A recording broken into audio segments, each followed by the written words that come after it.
Good to see you again. Nice to see you. Really glad to see you. The last time these two men were in the same room, Brian Cagle says he was suicidal. He had a drug addiction and was riddled with grief from the death of his brother and PTSD from his time in the Army.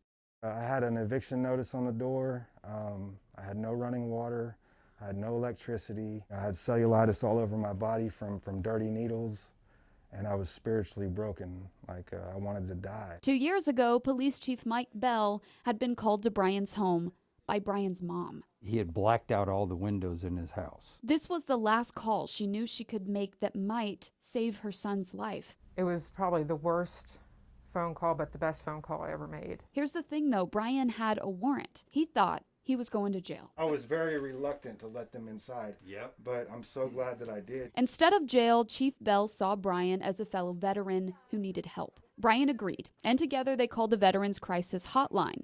Then officers drove Brian to the VA in Muskogee. Brian got clean and got the treatment he needed. 2 years later, Brian invited us to walk with him into Chief Bell's office, this time as a sober business owner and a nonprofit founder who volunteers his time to help other men recover. I only touched one life.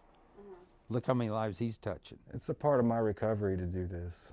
If you are a veteran watching this and you need help, or you have a loved one in your life that needs help, please know you are not alone. There is a Veterans Crisis Hotline. That number is 1-800-273-8255. There are also plenty of other resources. I've listed a couple others in this story on our News on 6 app. Sawyer Bussey, Oklahoma's Own, News on 6.